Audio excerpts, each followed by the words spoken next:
My instructor flunked my organic chemistry final after I declined his dinner invitation, politely. Can you imagine being failed by your professor, not for your grades, but because you dared to say no to his creepy advances? My organic chemistry final wasn't just failed, it was weaponized against me.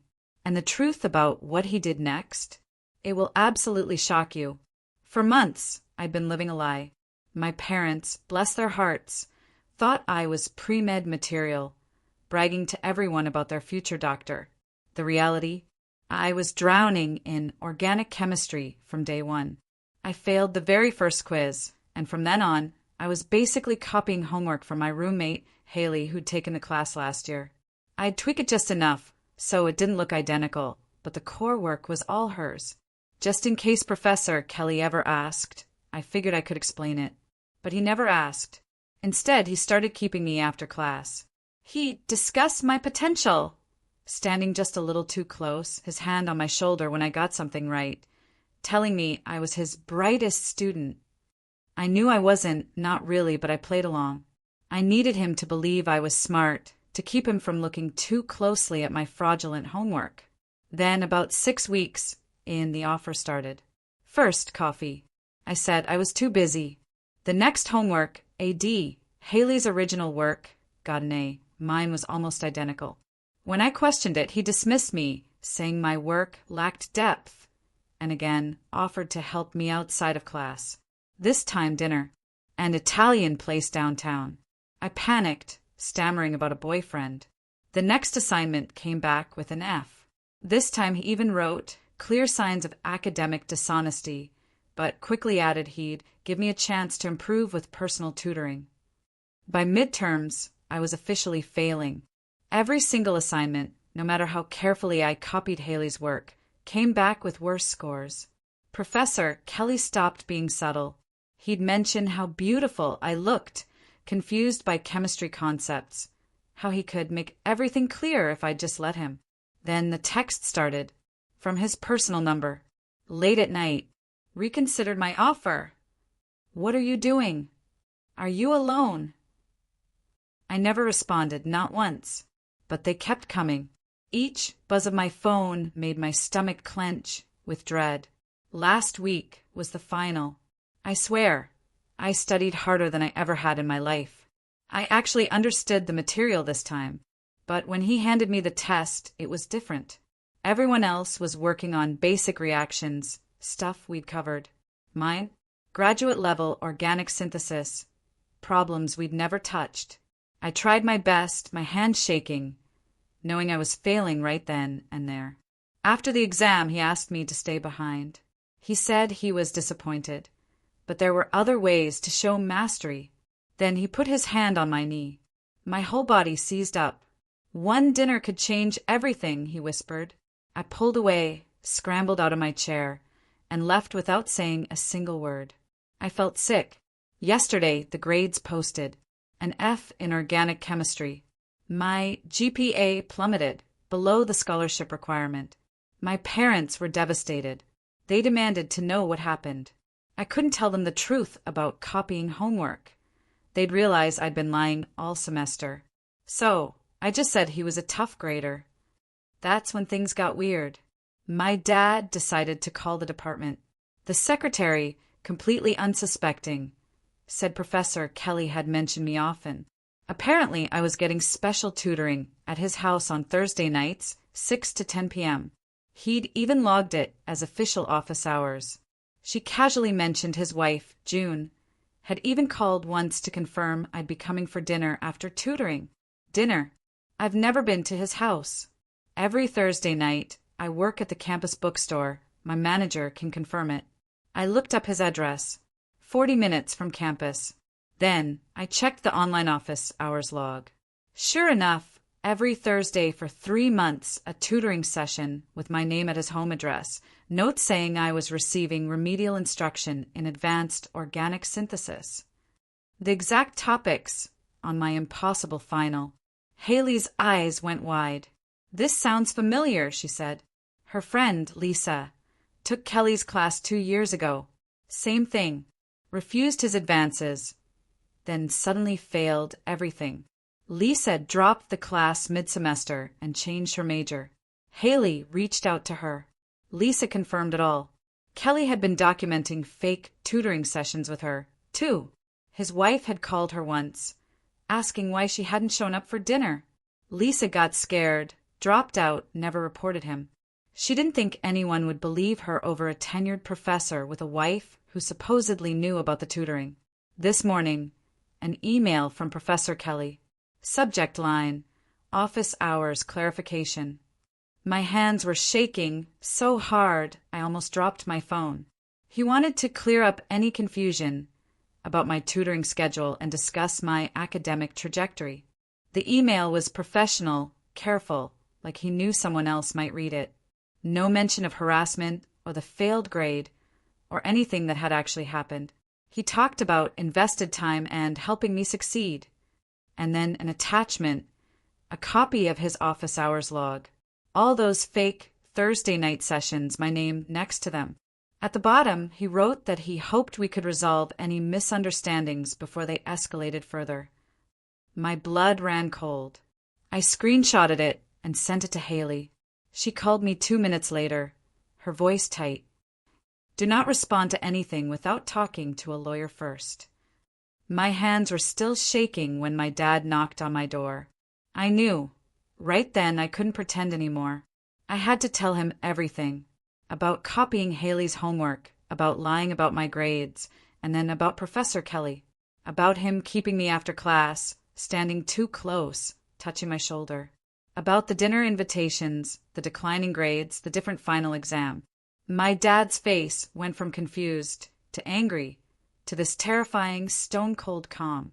When I showed him the fake tutoring records and explained I'd been working at the bookstore every Thursday night, he pulled out his phone. The first call was to his lawyer friend, who handles education cases. She could meet that afternoon. Bring all the documentation, she said. The second call was to my mom, who left work immediately, driving home crying.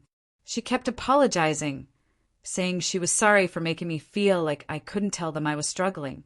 And I felt that familiar pang of guilt again for all the lies. At 3 p.m., we were in Miss Anderson's office. Gray hair, reading glasses on a chain. She listened, silently taking notes on a yellow legal pad. When I finished, she asked for my work schedule, the screenshots of Kelly's texts, that horrifying email. She reviewed everything for 20 minutes, the silence deafening. Finally, she looked up. We have 2 separate issues, she said. The academic dishonesty is between you and the university, and it will have consequences. But the harassment and fabricated records? Those are serious violations. The fake tutoring documentation is particularly concerning because it shows months of planning and deception. She asked about other students. I told her about Lisa, how Haley was trying to connect us. Multiple victims, she explained, would strengthen the case significantly. She told us the next step was Title IX. She warned me it would be difficult, that Kelly would use my cheating against me. But the fabricated records, she said, are objective evidence. They can't be explained away. We left with a plan.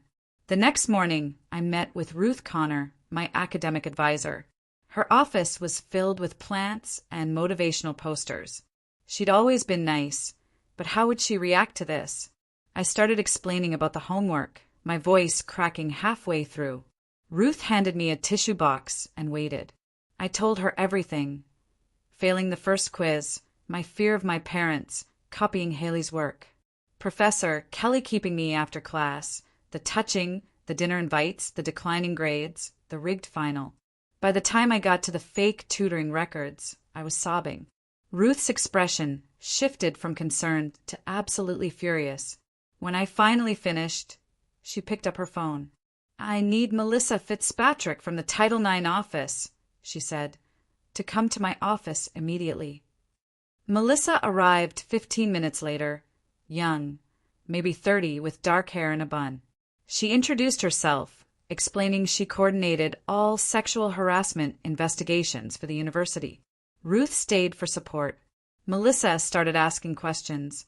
Every detail, When did he first make me uncomfortable? What exactly did he say? What about the texts, the emails, the fake records, my work schedule? She took notes on her laptop, no emotional reaction, which strangely made it easier to keep talking. After an hour, she closed her laptop. What Professor Kelly did, she stated calmly, is sexual harassment. The fabricated documentation suggests he was planning to create a false narrative about your relationship. She warned me the investigation would take time, that he would deny everything, try to paint me as unreliable. But the fake tutoring records, she reiterated, are powerful evidence. There's no legitimate reason to document sessions that never happened. I told her about Lisa. She said she'd reach out directly. Multiple victims, she confirmed again, will significantly strengthen the case. I left Melissa's office feeling utterly drained, but for the first time, like I'd finally done something right. Ruth walked with me, telling me to get counseling. She said it would help me process everything, to understand that none of this was my fault. I nodded, promising I would, even though the thought of explaining it all again made me want to hide. 2 days later, I was with Dr. Brown, a counselor. Short gray hair, calm demeanor. I told her about copying homework line 2. My parents, how Kelly used my fear to manipulate me. Dr. Brown wasn't shocked or disappointed. She just asked how I felt, what I thought I could have done differently. When I said I should have been honest from the start, she stopped me. Your academic dishonesty, she said gently, and Professor Kelly's harassment are separate issues, even though they happened at the same time. Being an imperfect victim doesn't make you responsible for his predatory behavior. Her words hit me like a tidal wave. I'd been carrying so much guilt about the homework, wondering if maybe I deserved what happened. Dr. Brown explained that was exactly what predators counted on. They looked for vulnerability, something to hide. My lying about grades didn't give him permission to harass me, fabricate records, or touch my knee. Those were his choices, his responsibility. We talked for an hour.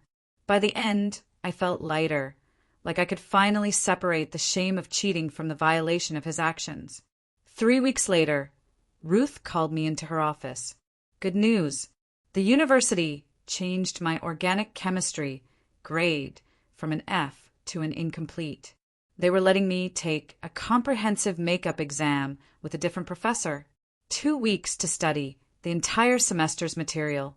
Ruth said it was unusual, but the investigation had revealed enough problems with Kelly's grading that the administration wanted to give me a fair shot. I thanked her 5 times, terrified and hopeful all at once. 2 weeks to learn a whole semester of organic chemistry, for real. No copying, no shortcuts. Just me, the textbook, and practice problems. I spent every waking hour in the library.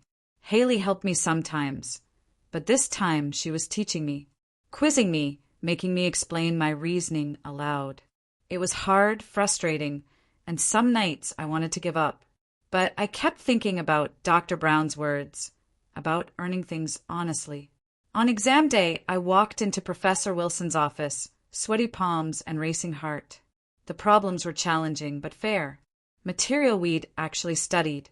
I worked through each one, showing all my steps. When I finished, I was exhausted but proud. I'd actually tried my best without cheating. 2 days later, Ruth emailed my score. A B. Not an A like my parents expected, but a B I'd earned through my own effort and understanding. That B felt more meaningful than any grade I'd ever received because it was real. My relationship with my parents healed slowly. My dad stopped calling daily about my grades. My mom started asking what I wanted to study. One weekend, they came to campus and we had dinner. My dad apologized for making me feel like anything less than perfect was unacceptable. He'd pushed me towards medicine for security, but hadn't asked if I wanted it. My mom cried, apologizing for bragging to relatives before asking about my dreams. I told them I was thinking about public health, helping communities, disease prevention. They both nodded. It felt strange, this honesty, but it also felt like we could build something better. Professor Kelly's termination was finalized 3 months after I reported him. Melissa called. The faculty review committee voted unanimously. He tried to appeal, but the evidence was overwhelming. The fake tutoring records, fraudulent reimbursement requests, the testimony from me, Lisa, and 2 other students who came forward. The university also implemented new policies, administrative approval for off-campus tutoring, mandatory reporting of grade patterns. They even created a victim support fund using money recovered from Kelly's fraudulent reimbursements, helping students pay for counseling or legal fees. Melissa said I should feel proud that these changes wouldn't have happened without my courage. I didn't feel courageous, but I was glad other students might be safer. I'm finishing my sophomore year now. Public health, a major I genuinely love. My GPA recovered. I still have anxiety about authority figures, still struggle with perfectionism. Sometimes when a professor asks a question, I freeze up, worried they'll think I'm stupid or lying. But I'm learning to ask for help honestly, admitting when I don't understand, instead of pretending. I'm also learning that being imperfect doesn't mean I deserve to be exploited or abused. Dr. Brown and I still meet. She's helping me understand that healing isn't linear, that I'll probably always carry some effects. But I'm also learning I'm stronger than I thought. And speaking up, even though it was terrifying, it was absolutely worth it. Have you ever had to speak up against someone in power, even when you were terrified? What would you have done if you were in my shoes? Tell me in the comments below. I really want to hear your thoughts.